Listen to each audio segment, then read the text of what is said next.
Baiklah para pendengar Ria 897 FM, terima kasih kepada anda yang sudi bersama dengan saya Casey setiap malam untuk bersama dengan saya rancangan seram Misteri Jam 12 berkumandang di ruang udara Ria 897. Saudara, setiap kisah yang diketengahkan anggaplah semua hanya sekadar hiburan.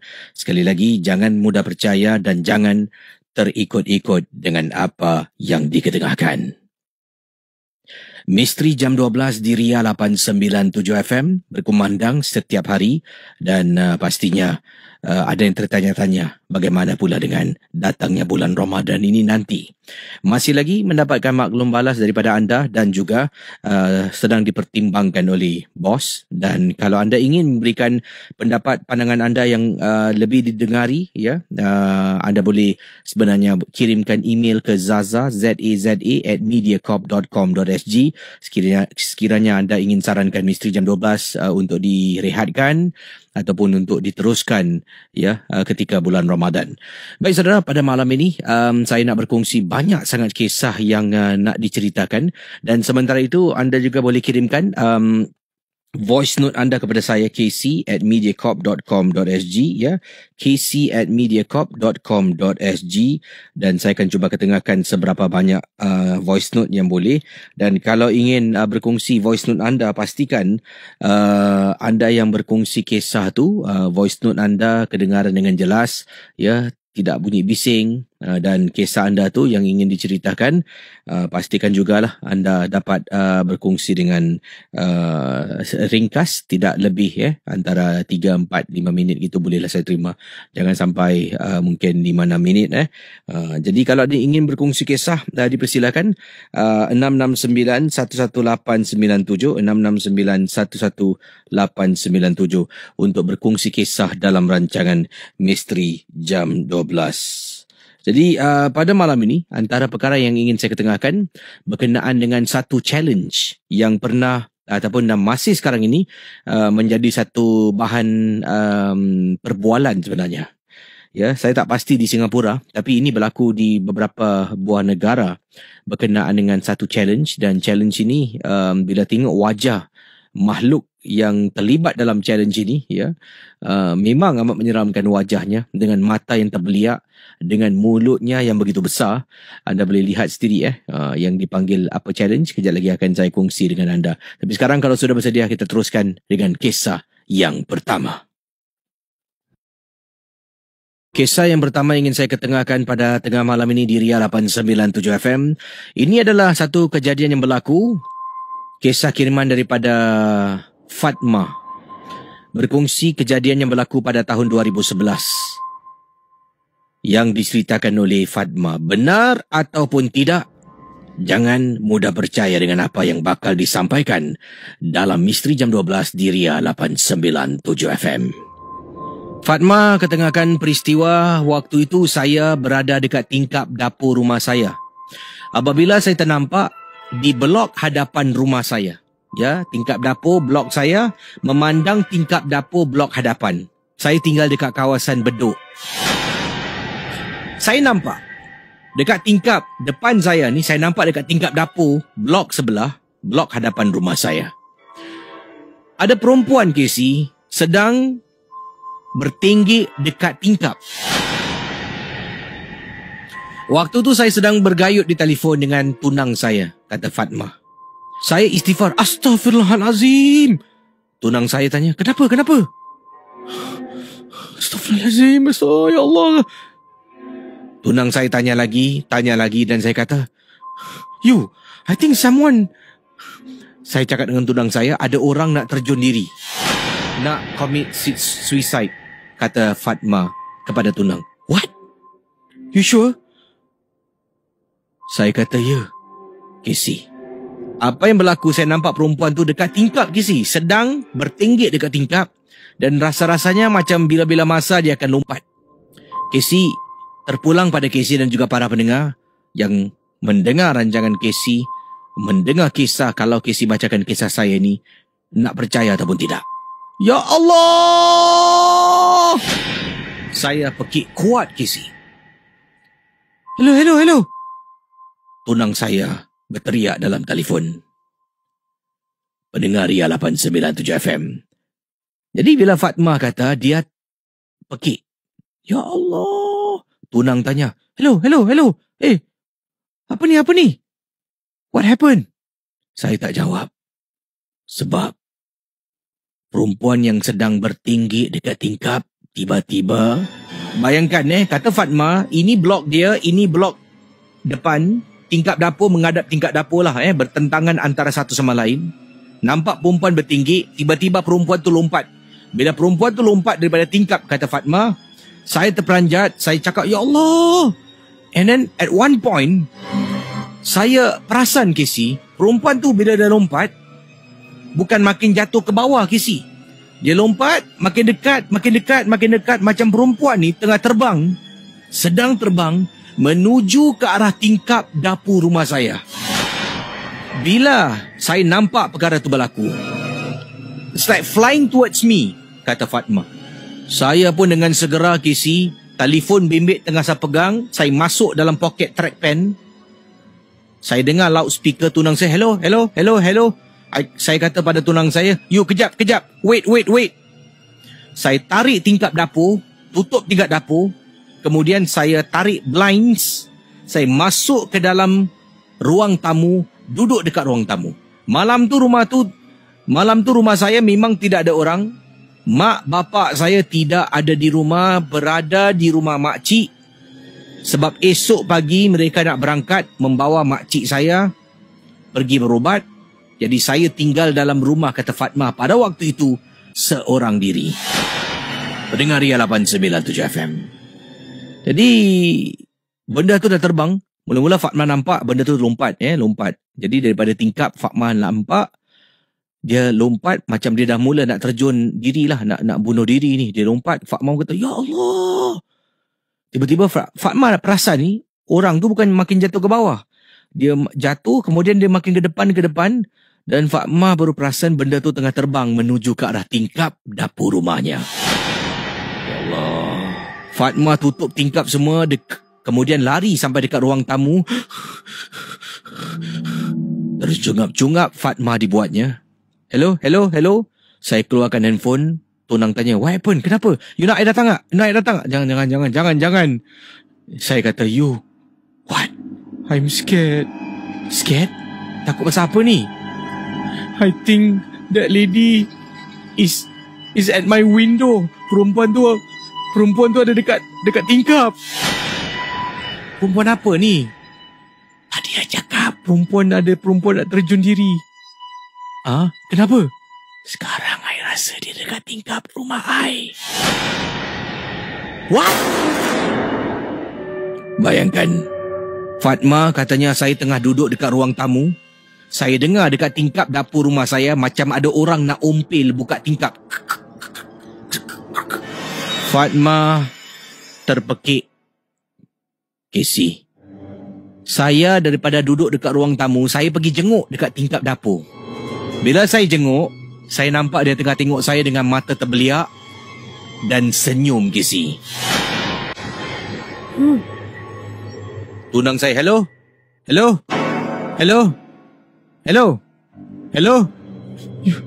Dia, I'm scared. I'm scared. You, istighfar, baca Al-Fatihah. Baca Al-Fatihah sekarang. Pendengar Misteri Jam 12, Fatma kata saya tak tahu nak buat apa, Casey, pada malam tu. Saya nampak Casey, dia dekat tingkap dapur rumah saya di Bedok. Waktu tu, saya tak tahu apa nak buat. Nak suruh tunang saya datang tak baik. Nanti kalau mak bapak saya tahu tunang datang rumah, lagilah saya akan kena marah. Nak telefon mak bapak pula, saya tak nak susahkan bapak dengan mak. Mereka pasti akan balik. Rumah makcik saya, rumah kawan yang nak bawa pergi berubat ni, terletak dekat kawasan Jurong. Jurong nak patah balik, saya tak nak menyusahkan kedua orang tua saya. Saya duduk dekat ruang tamu tak gerak-gerak sampaikan tertidur atas sofa dengan handphone di telinga saya, dengan tunang saya temankan saya sepanjang saya tidur. Itulah kisah yang dikongsi oleh Fatma. Oi, kisah pertama dah seram untuk Misteri Jam 12.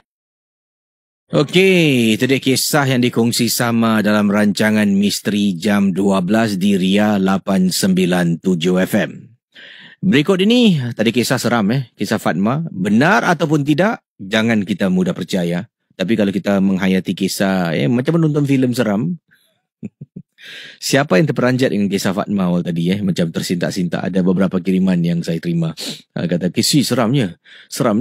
Tahu tak apa.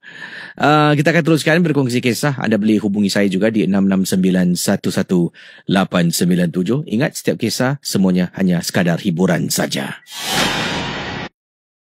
Okey, yang ini kiriman daripada pengirim kita. Datangnya daripada Fazilah yang berkongsi. Katanya, saya pernah masuk hospital, di sebuah hospital di kisah ni berlaku sekejap mana tadi email saya.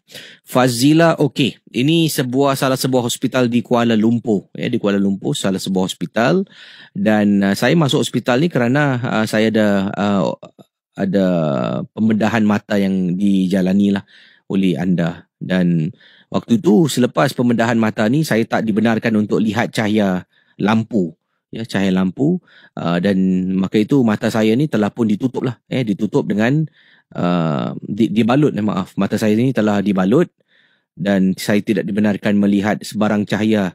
Jangan cakap cahaya yang terang. Cahaya malap pun saya tak boleh lihat. Kerana ada kalau tidak nanti akan rosak mata saya.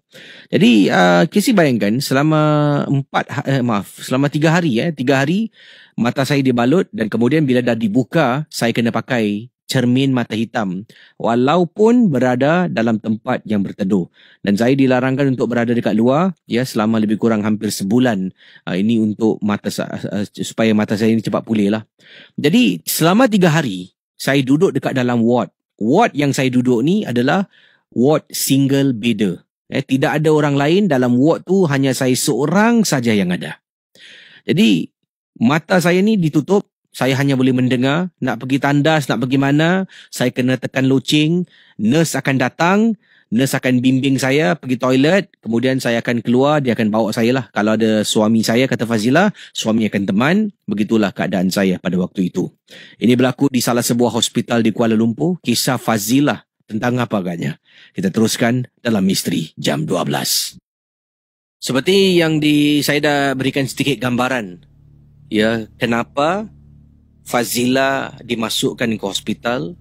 Bagaimana keadaan Fazilah 3 hari yang pertama setelah menjalani pembedahan mata. Jadi matanya dibalut, kepalanya dibalut lah supaya dapat tutup mata, dan matanya tidak direct contact dengan sebarang cahaya, sebab ini akan menyukarkan lagi proses untuk pulih mata yang menjalani pembedahan. Jadi kalau nak pergi toilet, saya tekan loceng, nurse akan datang tolong. Begitu juga suami saya yang ada di sana, saya akan beritahu suami saya akan tolong saya. Saya agak lemah sedikit. Jadi dipendekkan cerita Casey. Satu malam tu, hari Khamis malam Jumaat, saya benar-benar nak pergi tandas. So saya tekan loceng. Dan biasanya kalau jururawat masuk dalam bilik ataupun ward saya ni, saya akan dengar bunyi orang buka pintu. Saya dengar bunyi orang cekik.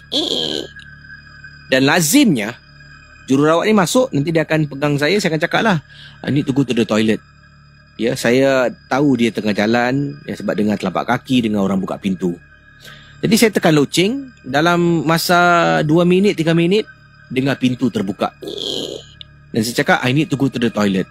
Jadi saya pun hulurkan tangan, saya rasa ada orang pegang tangan saya. Dalam hati saya ni, sejuknya tangan nurse ni. Saya pegang tangan dia perlahan-lahan, dia tolong saya pergi. Saya tak nampak Casey dekat tandas, saya masuk dalam. Kemudian saya lepaskan hajat kecil. Yang hairan Casey, selalunya nurse yang saya panggil, yang masuk ke dalam ward, bila dia tolak pintu, dia akan tanya soalan. Dia semua nurse akan cakap, yes, how can I help you ma'am? What do you want to do? You want to go toilet, is it? Dia akan tanyalah. Tapi waktu tu saya dengar orang buka pintu, saya dengar telapak kaki orang jalan, saya dapat rasakan dia berdiri betul-betul tepi katil. Saya pegang tangan dia yang sejuk, saya masuk dalam toilet. Kemudian saya terfikir, nurse tadi kenapa diam tak cakap Kemudian saya kata, Excuse me, hello? Excuse me? Selepas habis dah bersihkan diri saya pun panggil, excuse me, hello? Hello? Saya bangun, perlahan-lahan, meraba-raba Casey. Raba pintu, kemudian saya raba-raba dekat depan, excuse me, hello? Hello? Dekat depan, sememangnya dari apa yang saya rasakan pada waktu itu, tidak ada orang. Ya Allah, Casey. Okey, mungkin nurse tadi dah keluar. Fikir yang positif. Saya pun jalan perlahan-lahan, meraba-raba dekat katil. Casey, bila saya tengah nak naik katil, saya kena pegang katil. Katanya Fazilah, ya, kena pegang katil. Bila saya sedang pegang katil, nak naik katil ni, katil hospital ni, saya dapat rasakan dekat katil saya ada orang baring. Seram. Dekat katil saya, Casey, ada orang sedang baring. Saya pegang ni, siapa baring ni? Saya pusing ke belakang, saya jalan, meraba-raba tembok, Casey. Jalan sampai saya pegang pintu, saya buka pintu. Miss, nurse, I need your help, nurse. Saya panggil nurse jururawat, aku perlukan bantuan kau. Seorang jururawat kata, yes ma'am, what happened? Can I help you? Tanya jururawat itu pada saya. Dan saya beritahu, someone is sleeping on my bed. Jururawat ni terperanjat. Dalam hati dia macam, dia ni kena balut. Tak nampak. Macam mana dia tahu ada orang tidur atas katil dia? So, saya masuk. Katanya di sini. Masuk balik dalam bilik, di mana jururawat ni pegang tangan saya. Kemudian saya tanya, is there anyone there? Jururawat tu kata, there's no one on your bed. Dan saya kata pada jururawat ni, saya betul-betul tadi saya rasakan atas katil saya memang ada orang baring. Tak ada orang ke? No ma'am, there's no one here. Okay. Bayangkan pendengar Ria 897 FM. Saya selepas kejadian malam tu dapat rasakan macam ada benda sedang memerhatikan saya. Sekian. Terima kasih dan selamat tengah malam. Okey, itu dia kisah. Kejap lagi akan saya kongsi dengan anda kisah tentang satu challenge ni. Tapi sebelum tu, bercakap tentang tak nampak, dapat rasakan macam ada sesuatu yang dikongsi sama ni awal tadilah. Yang ini, kisah yang dikirimkan pernah saya bacakan satu ketika dahulu. Sebab bila saya kongsi kisah Fazilah ni, teringat satu kisah. Mungkin ada belum pernah dengar kisah ni. Seorang makcik yang agak rabun, dia memang tak boleh lihat dengan jelas. Dia boleh nampak tapi tak boleh lihat dengan jelas. Makcik ni dalam rumah dia ada jaga cucunya lah. Cucunya yang dalam keadaan dia boleh merangkak lah. Jadi cucunya tengah tidur dalam bilik dekat atas satu katil kecil. Dan cucunya ni merangkak sebenarnya merangkak.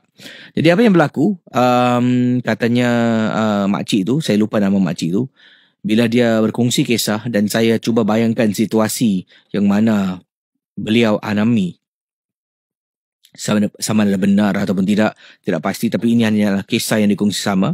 Jadi beliau ceritakan dia tengah duduk ni, dia nampak dari jauh lah, macam cucunya lah, dia dengar bunyi ketak merangkak lah, cucu merangkak tak dia merangkak.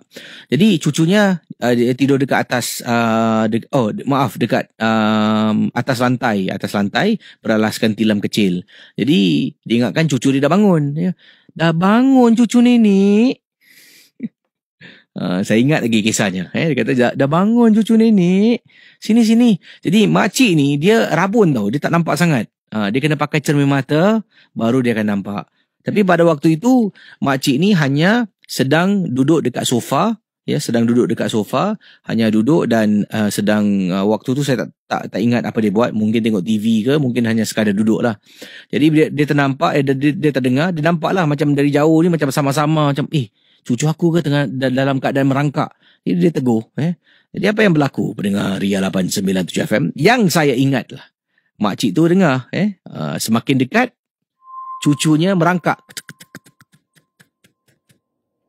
Jadi bila cucunya merangkak semakin dekat, dia dapat lihat makin dekat. Kemudian dia nampak something is not right about the cucu lah. Daripada penglihatannya ni, dia macam tak perasan sangat. Pada waktu itu, cucunya dah berada dekat betul-betul tepi kerusi yang makcik ni tengah duduk. Kemudian dia pegang tangan, dia nak pegang cucunya yang sedang merangkak lah. Nak tarik tangan, kemudian nak duduk dekat sebelah. Bila dia pegang, dia terpegang kepala. Bila dia terpegang kepala, makcik cakap, besarnya kepala cucu aku ni. Dia pegang, kemudian, asal rambut dia? Rambut cucu aku ni panjang. Dia pegang lagi. Makcik tu yang saya ingat dia pegang, kenapa rambut cucu aku panjang ni? Kemudian, makcik ni tengah pegang. Tiba-tiba dekat belakang bilik tidur, dia terdengar cucu dia menangis. Menangis. Tengah pegang kepala, dia lepas. Astaghfirullahalazim. Meraba-raba makcik tu cari cermin mata. Dia pakai cermin mata. Kemudian dia tengok dekat tepinya tak ada benda. Benda yang merangkak ke yang apa. Dia bangun, dia pergi dekat bilik. Cucunya dah terbangun. Dia duduk dekat lantai, tepuk balik cucunya, suruh tidur. Tapi anda bayangkan, siapa yang makcik tu nampak dan kepala siapa yang makcik tu pegang? Saudara, berikut ini saya nak berkongsi tentang 3 kejadian, dan selepas ini saya akan ketengahkan voice note. Kalau anda kirimkan voice note kepada saya, +65 9786 8464 9786 8464 ya, untuk anda berkongsi kisah misteri melalui melalui kiriman voice note aplikasi WhatsApp. Okey. Baiklah, kita akan berkongsi pengalaman-pengalaman anda melalui voice note. Anda juga boleh hubungi saya KC di 669 11897. Tentang challenge yang saya nak katakan di sini. Challenge ini adalah berkenaan dengan Momo Challenge, MOMO Challenge. Macam-macam versi Momo Challenge yang ada di internet ya. Antaranya yang popular adalah Momo Challenge berkenaan dengan pengguna internet yang lungsuri laman seperti YouTube ya, akan mendapat menonton video dengan wajah seorang wanita dengan mata besar, mulut yang besar, dengan rambutnya panjang dan jarang-jarang menyuruh orang yang sedang lungsuri YouTube itu melakukan sesuatu yang akan mencederakan dirinya dan kemungkinan boleh membawa maut. Sehinggakan mengikut apa yang ditulis di sini, sehinggakan YouTube pada satu ketika pernah ini pada bulan Februari 2019 ya, tarikhnya, YouTube sendiri melalui Twitter YouTube mengatakan, kami dari YouTube ingin menjelaskan satu perkara berkenaan dengan Momo Challenge. Ini adalah kenyataan yang dikeluarkan oleh YouTube. Saya terjemahkan dalam bahasa Melayu. Berkenaan dengan Momo Challenge. Kami lihat dengan adanya bukti-bukti yang mana video-video yang disifatkan sebagai Momo Challenge mengajak kanak-kanak melakukan perkara-perkara yang boleh membahayakan dirinya dan juga boleh membawa maut kepada dirinya ataupun orang di sekelilingnya. Dan menurut polisi-polisi kami, ini pastinya adalah perkara yang telah pun bercanggah dan melanggar polisi-polisi kami di YouTube. Maka video-video ini akan dipadam dengan segera. Sehinggakan YouTube masuk campur, dan sehinggakan ada beberapa negara ya, pihak-pihak berkuasa mengeluarkan amaran melalui kaca TV mengatakan supaya mengawasi anak-anak anda supaya jangan bermain dengan Momo Challenge ini. Jadi apa sebenarnya Momo Challenge? Inilah yang saya nak kongsi dengan anda. 3 kejadian yang menakutkan, benar ataupun tidak. Ingatlah, semua ini hanya sekadar hiburan untuk Misteri Jam 12. Momo Challenge adalah video kanak-kanak sedang menonton, dan misal kata anda sedang menonton cerita kartun. Ya, kartun. Setengah jalan keluar video Momo Challenge ni, wajah perempuan mata besar, mulut, dan dia akan cakap, "Hello, Apa khabar awak dekat sana? Nama saya Momo. Awak boleh panggil saya Momo. Ni dalam bahasa Inggeris lah, saya terjemahkan bahasa Melayu. Panggil saya Momo. Saya nak jadi kawan awak. Awak nak tak jadi kawan saya? Jadi bila kanak-kanak ni menonton video ni, dia cakap, nak jadi kawan saya? Jadi kawan Momo ni? Yes. Bagus. Kalau nak jadi kawan saya, boleh tolong saya tak? Tolonglah. Kawan kan kena tolong. Tolong saya lah. Tolong ambil pisau. Tahu kan pisau? Ambil pisau sekarang. Tolong. Saya perlukan pertolongan awak. Kata kawan saya. Dan budak-budak ni akan mengambil pisau. Kemudian Momo ni akan cakap lah, carilah pisau. Tolonglah saya. Dan mereka akan buat kerja-kerja yang bodoh. Mengelah tangan adik yang sedang tidur, ibu yang sedang tidur. Itu antara perkara yang dilakukan oleh Momo Challenge. Jadi benda ini antara kisah yang terjadi. Seorang kanak-kanak bermain YouTube ataupun sedang menonton YouTube. Apabila terkeluar video Momo Challenge, meminta budak ini melakukan sesuatu untuk mencederahkan dirinya. Budak ini melakukan perkara berkenaan. Apabila mak dengan bapaknya tak sedar, tiba-tiba terdengar suara tangisan kanak-kanak.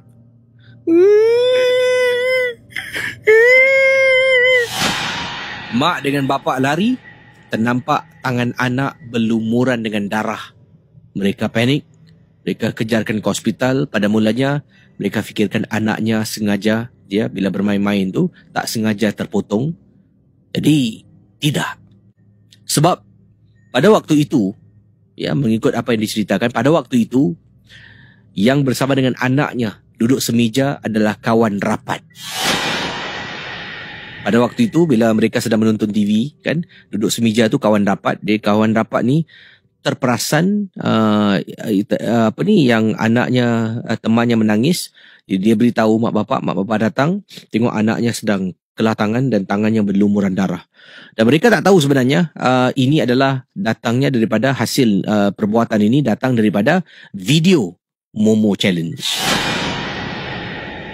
Sampaikan beberapa hari kemudian benda ni tiba-tiba menjadi satu topik perbincangan, satu kebimbangan oleh para netizen, dan barulah dia tahu anaknya telah pun melakukan Momo Challenge. Jadi seterusnya, kisah Momo Challenge yang kedua. Okey.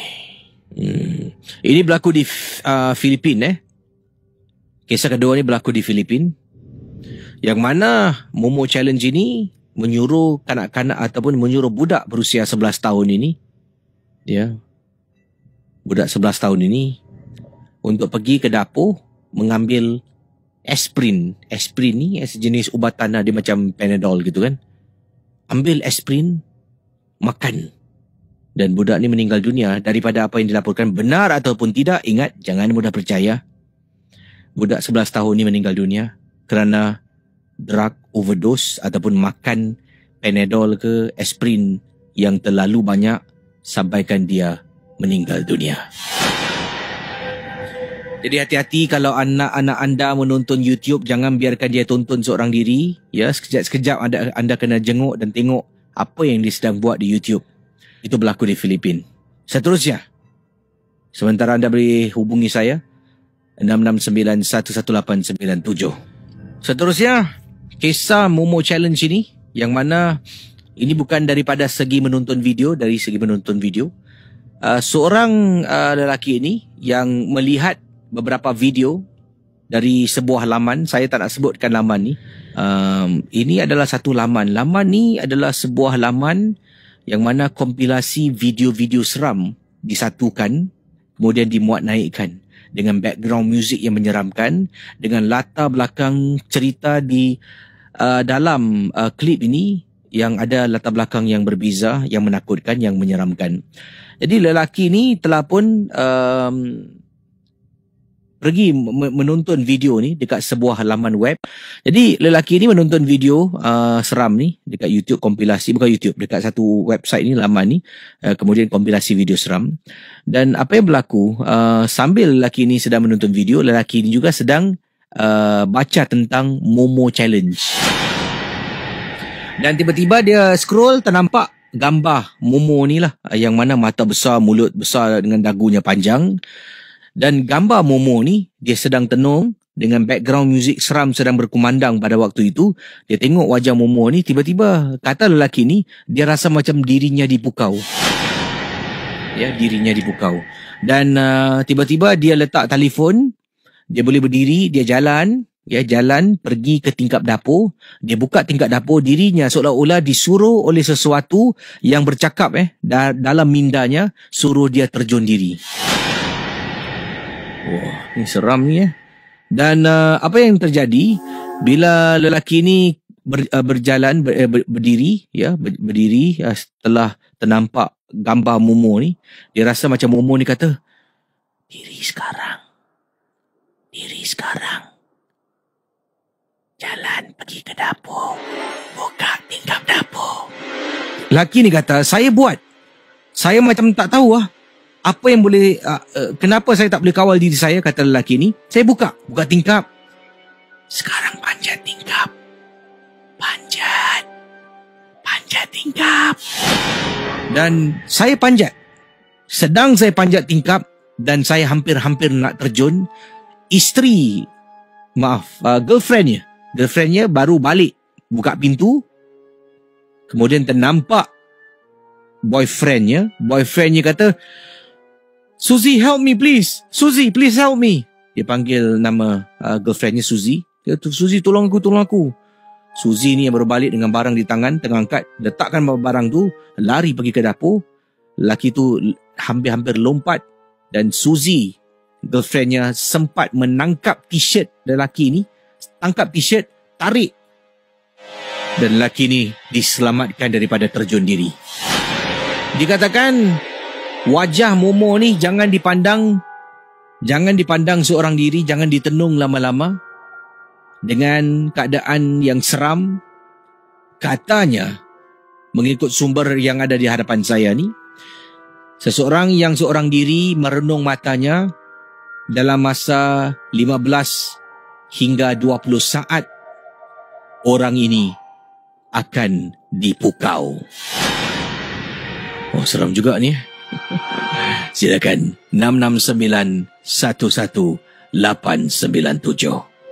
Ada sebuah laman web ni, ya, yang agak seram. Saya tadi pergi ke laman ni, tengok video ni. Video dia very dia macam tak betul sikit, dengan muzik dia. Kemudian ada benda-benda yang menakutkan lah, yang menyeramkan pun ada. Dan very spooky lah video yang disebutkan ini. Nanti kalau ada masa saya akan cuba buat naikkan video tu di YouTube channel saya. Mungkin saya akan tonton buat reaction video tapi sekarang belum lagi lah. Jadi ada kisah pengalaman, silakan 6691187 6691187. Itulah kisah, 3 kisah berkenaan dengan Momo Challenge. Okey, saya tadi jujurnya saya tadi terpandang gambar Momo Challenge ni, ya. Gambarnya berkali-kali lah sebab saya tengah nak edit buat poster kan. Dan sekarang ni saya dekat dalam konti yang gelap, tiba-tiba rasa macam seram lah. Jadi kita ke ujung talian sekarang. Hello, selamat tengah malam. Selamat tengah malam. Siapa bercakap ni? Nama saya Asyari. Asyari, panggilan dari mana, brother? Saya berada di Woodlands JC, on the way nak balik rumah ni. Saya tengah bawa TC, baru habis. Oh, bagus dah nak balik Saya. Ni nak tanya soalan Cepu Mas sebelum anda bercerita ni. Bulan Ramadan, ya, MJ12 rehat atau teruskan? Bulan Ramadan MJ12 teruskanlah. Teruskan Saya. Okey. Dan pengalaman anda tentang apa, silakan. Okey, pengalaman ni yang saya ada ni apabila saya bekerja security di salah sebuah kondo di Upper Thomson lah.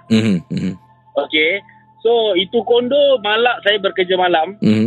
Jadi, bila saya kerja malam tu, 3 orang lah saya, kawan saya, Cina dengan lagi satu budak India.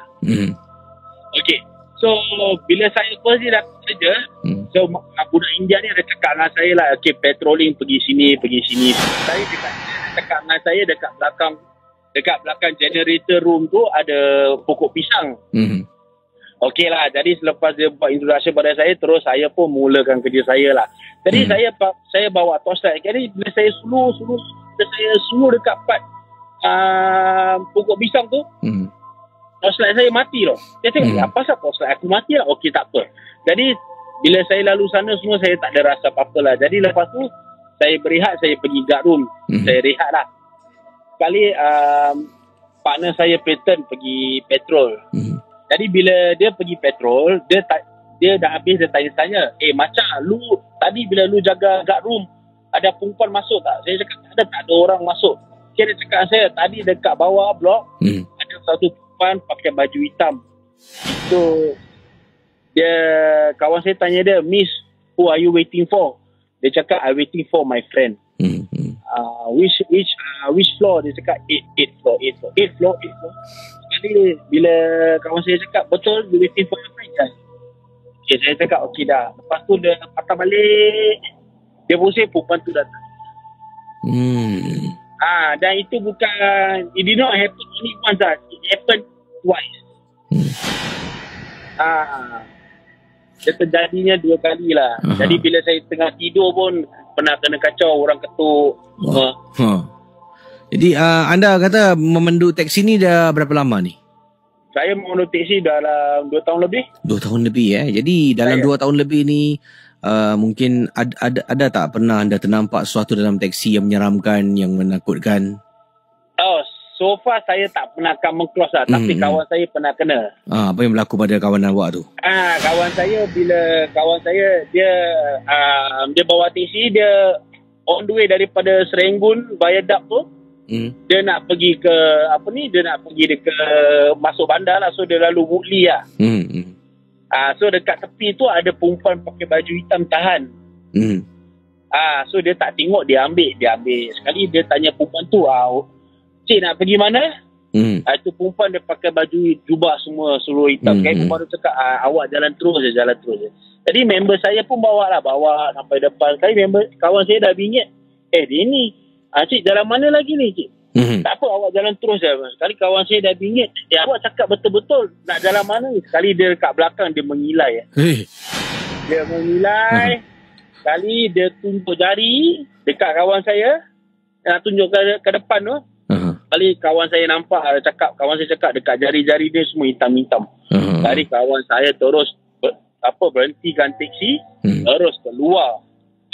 Terus bila keluar, dia mengilai, terus tengok belakang dah tak ada lah, dah hilang lah tu. Jadi terima kasih kepada brother kita. Memang kisah teman anda dan pengalaman anda kongsi seram. Terima kasih. Selamat tengah malam ya. Selamat tengah malam KC. Terima kasih banyak-banyak. Terima kasih kembali. Yang ini dia tanya Casey. Casey katakan tadi ada sebuah laman kan, yang ada video, kompilasi video. Saya harap Casey jangan sebut nama laman tu, sebab saya tahu laman apa yang Casey maksudkan. Ramai yang masuk laman tu terus menyesal Casey bila melihat video-video yang diupload, dimuat naikkan. Memang amat menakutkan. Assalamualaikum DJ Casey dan para pendengar Misteri Jam 12. Saya Akmal Reza dari pendengar Misteri Jam 12 dari seberang tambak Johor Bahru. Saya nak ceritakan pengalaman saya yang baru saja berlaku pada hari semalam, yang menakutkan, tidak dapat saya lupakan. Selepas saya mendengar rancangan Misteri Jam 12, saya dah nak tidur. Waktu tu jam 3 pagi, saya terdengar bunyi suara burung Casey di luar ruang tamu rumah saya. Masa ruang tamu rumah saya tu ada mak saya dengan ayah saya tengah tidur, Casey. Saya dengar bunyi burung daripada bilik, kedengaran seperti burung hantu. Bila saya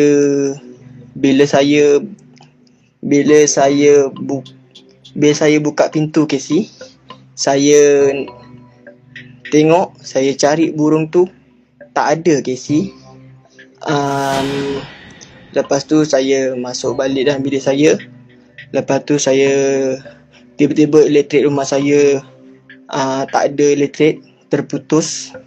Lepas tu saya dengar sekali lagi, Casey, bunyi burung tersebut. Saya cari burung tu, tak ada, Casey. Dan akhirnya saya masuk dalam bilik saya dalam ketakutan, Casey. Lepas tu sehinggalah saya tertidur, Casey.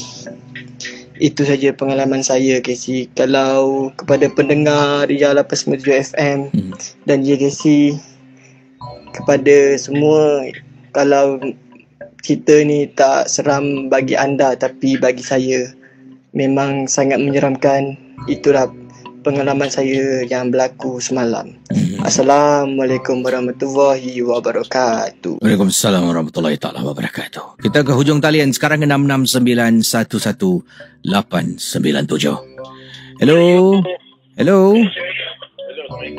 Hello, Waalaikumsalam. Siapa bercakap ni? Syah. Syah. Oh, Syah, suara anda agak jauh sedikit Saya pakai earpiece dah. Oh, okey. Sedang memandu ya.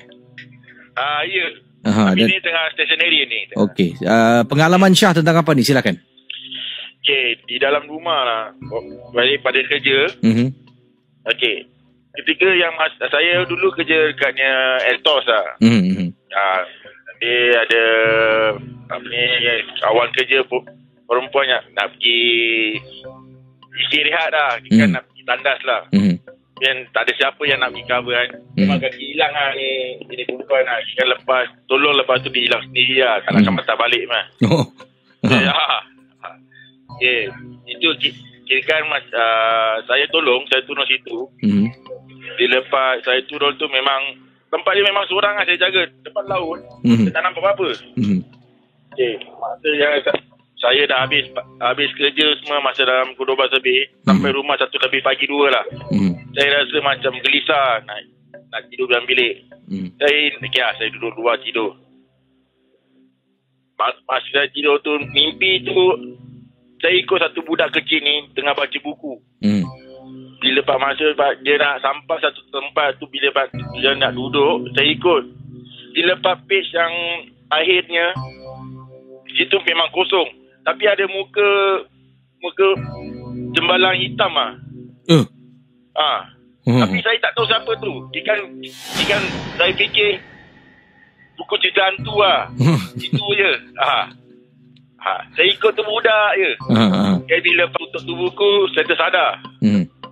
Tersadar macam asal kipas tak rasa dah kipas. Macam semacam lah. Bila lepas saya dapat rasa, kalau seseorang tu kejut, macam adik ke bapak kejut kan, mesti sebut nama apa. Tapi ni tak, dia kejut tapi tak sebut nama. Dia kejut pakai 3 jari kaki saya. Dan saya dapat rasa dah macam benda tak kena lah. Bila lepas saya nak buka mata, saya nak macam pip lah buka. Saya tengok ada makhluk tu memang tengah betul-betul kat depan saya, tengah memandang saya lah. Dan bila lepas saya nak buka habis mata, dia macam bermuka dengan saya. Dia kata satu je. Itu je. Lepas tu dia kan bila lepas saya nak bergerak, dikunci lah diri saya sendiri. Itulah pengalaman saya, Casey. Terima kasih ya. Terima kasih. Kembali. Wow. Banyak sangat pengalaman pada tengah malam ini. 669-11897. 669-11897. Baik, pendengar Ria 897 FM. Terima kasih sekali lagi pada anda yang sedang bersama dengan saya, Casey, pada malam ini. Dan peristiwa yang ingin dibacakan ini adalah satu kejadian dikirimkan kepada saya, datangnya daripada Rahman. Katanya Rahman, Assalamualaikum KC. Waalaikumsalam. Saya ada satu masalah ketika saya tidur malam. Kadang-kadang saya akan rasa sesak nafas. Perkara ini dah berlaku banyak kali, tapi bila saya beritahu hal ini pada isteri saya memberitahu mungkin saya suka tidur baring lah. Kalau boleh isteri kata tidur miring kiri atau kanan. Masalahnya kalau saya tidur miring kiri kanan, saya tak boleh tidur dan nanti akan bunyi saya berdengkur memang kuat sangat-sangat, sampaikan saya sendiri yang tengah tidur pun ada kalanya boleh terdengar suara saya berdengkur. Ia akan mengganggu isteri saya yang sedang tidur bersama dengan saya, dan juga ada kalanya mengganggu anak saya yang tidur di bilik sebelah. Kata anak saya takut mendengar suara saya berdengkur. Jadi saya akan tidur dalam keadaan baring. Bantal saya akan letak 2 bantal untuk menegakkan kerongkong tekak saya supaya angin dapat mengalir. Tapi permasalahan lain mula timbul bila tidur baring tu, rasanya macam sesak nafas KC. Beberapa kali bila nak bangun tu, seolah-olah tangan saya, badan saya ni dikawal dan dihempap oleh sesuatu. Ini membuat saya rasa resah gelisah. Dan kadang-kadang dalam tidur tu saya akan baca sampai kan boleh bergerak. Terus saya duduk di atas katil dan saya istighfar beberapa kali. Isteri saya pernah nampak saya bangun dalam keadaan termengah-mengah. Isteri bertanya dan saya beritahu isteri kerana saya sesak nafas, tak boleh bergerak. Namun isteri memberitahulah, oh ini mungkin kerana abang suka tidur baring. Kalau boleh miring bang, supaya tidak berlakunya kekejangan otot, katanya isteri. Tapi saya cubalah KC. Bila cuba tidur baring pula, isteri tak boleh tahan dengkuran saya yang amat kuat dan bising. Jadi saya tidak ada pilihan. Saya tetap tidur baring. Tetapi itulah, ada kalanya, bukan selalu, tapi kadang-kadang ni rasa takut KC. Macam dada saya, tangan saya ni dipegang, duduk oleh sesuatu. Sampai kan pada satu hari selepas perkara ini berlaku beberapa kali, akhirnya saya beritahu hal ini kepada bapa mertua saya. Bapa mertua dengan cepat memberitahu kemungkinan yang mengganggu saya ketika tidur adalah jin betina. Saya pun terketawalah. Bapa ni merepek lah, kata saya kepada bapa mentua. Kata bapa mentua, jin ni akan duduk dekat badan manusia yang tidur baring. Sebab tu kata bapa mentua, kita digalakkan tidur miring sebelah kanan. Itulah yang lebih afdal. Kalau kita tidur baring, jin akan datang dan menghampap dada kita seolah-olah mengganggu tidur kita. Saya pun cakap, tak adalah pak, takkanlah jin nak duduk badan saya, apa cerita? Tak apa, malam ni sebelum tidur, kau baca surah-surah ni. Bapa saya pun hulurkanlah beberapa tulisan surah yang dia tulis. Jadi yang mana boleh saya hafal, saya akan baca. Yang tidak, saya keluarkan mukadam dan saya membaca surah yang disarankan oleh bapa mertua saya. Beberapa hari saya amalkan membaca surah itu, namun tidak ada apa-apa gangguan yang saya hadapi ketika saya sedang tidur. Sampaikan pada satu hari itu saya dah terlampau penat, saya balik terus bam di atas katil, dan apa yang berlaku, gangguan tak boleh bernafas tu datang lagi. Dan saya ingat bapa mertua saya katakan, kalau nak tidur baca surah, tapi saya lupa nak baca. Namun dalam tidur saya tu, ketika saya tidak boleh bernafas, saya membaca surah-surah yang saya ingat dan saya hafal. Akhirnya saya dapat bergerak dan dapat buka mata. Namun perasaan dada saya ni diduduk oleh sesuatu memang membuat saya termengah-mengah. Dan apabila saya duduk, saya dapati seperti ada bayang-bayang hitam yang keluar daripada tingkap bilik rumah saya, KC. Jadi bila bangun, dia termengah-mengah, tapi dia buka mata, dia nampak ada macam bayang-bayang hitam terbang keluar daripada tingkap bilik rumah. Dan ini kemungkinan ternyata memang benar saya ini diganggu oleh makhluk jin. Sejak malam tu saya cuba berusaha, dan yang pertama sekali untuk mendapatkan rawatan bagi dengkuran saya dengan menggunakan beberapa aroma terapi ketika tidur, dan kemudian barulah saya tidur miring untuk membantu saya supaya tidak diganggu oleh jin ataupun dada saya diduduk ketika saya sedang tidur. Terima kasih dan selamat tengah malam kepada semua pendengar Misteri Jam 12.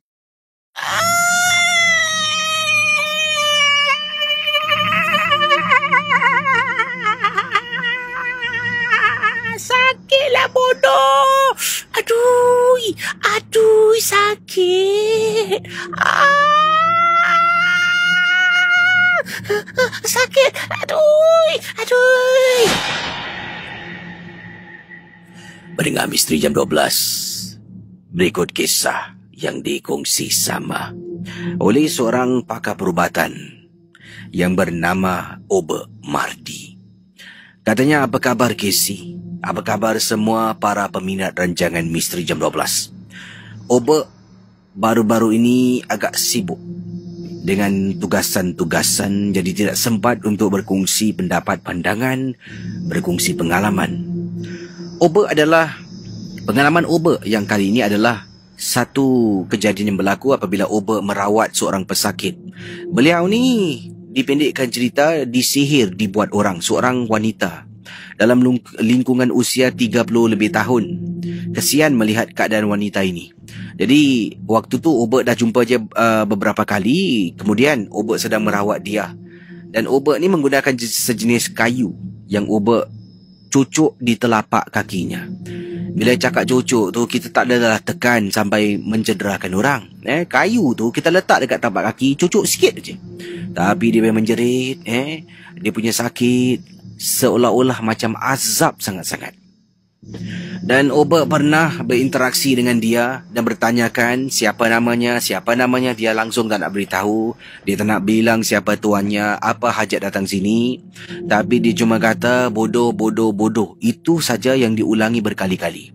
Untuk merawat ni Casey bukan satu perkara yang mudah. Ya, kadang-kadang kita berdepan dengan makhluk yang menghuni badan orang. Makhluk ini jenis yang degil. Ada juga jenis yang bengis, yang garang, yang mana Obe harus merawat dengan kesabaran. Sebabnya merawat makhluk halus ini, kita juga akan diuji dari segi kesabaran. Mereka ni, makhluk ini, iaitu yang masuk dalam tubuh wanita tadi lah, mereka akan meludah. Bila kita kena ludah, kita akan merawat dengan perasaan marah sebab kita nak balas dendam, sakitkan dia. Itu salah Casey. Sebabnya kita merawat kerana kita nak keluarkan makhluk ni dari tubuh badan wanita ini. Jangan kita merawat kerana kita rasa marah, kita rasa geram sebab kita diludah. Ada perbezaan. Kalau niat kita seperti itu, maka susahlah kita nak merawat makhluk halus ini. Obe pernah kena ludah, pernah kena terajang. Obe pernah dimaki, dicaci, dihamun. Dan malah keluarga Obe juga pernah menjadi mangsa.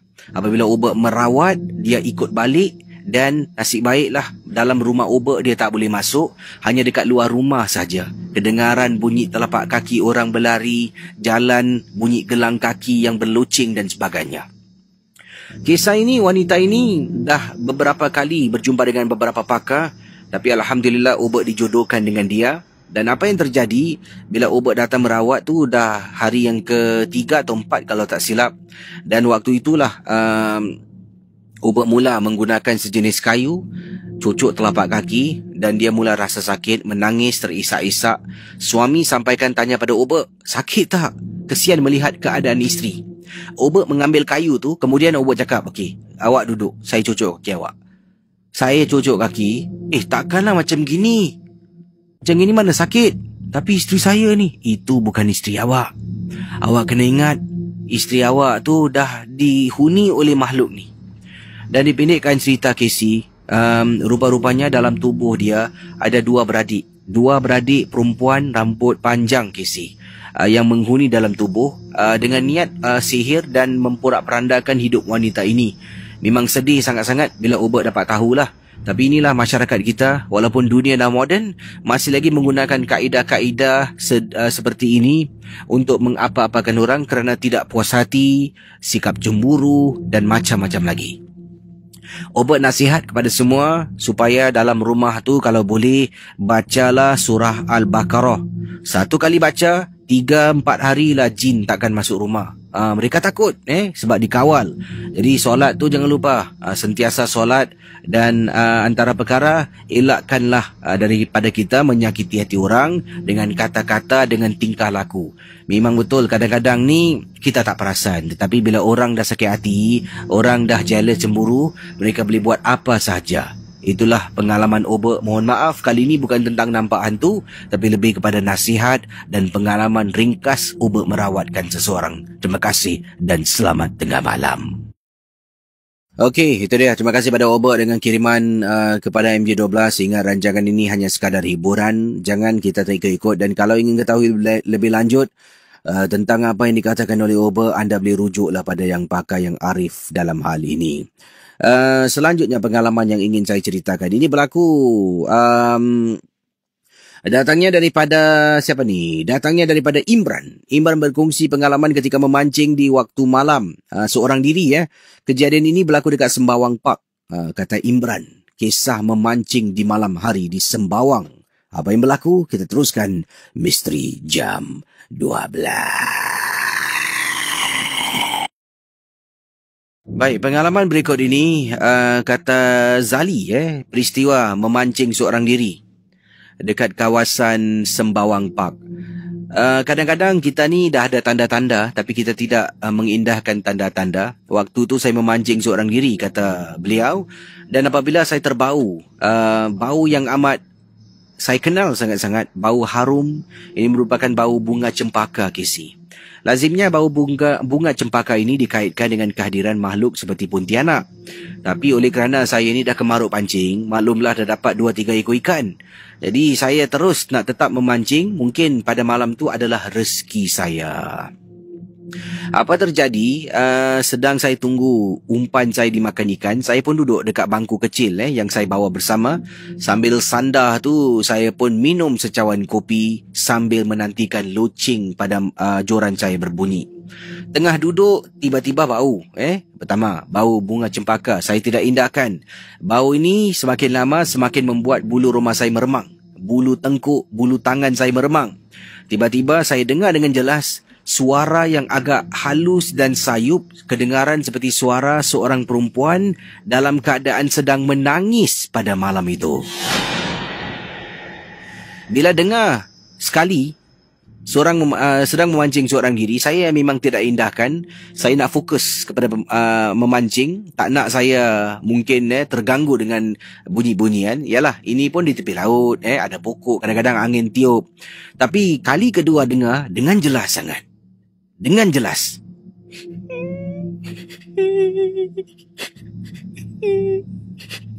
Bayangkan, suara perempuan menangis. Seorang diri dekat kawasan Sembawang Park sedang memancing.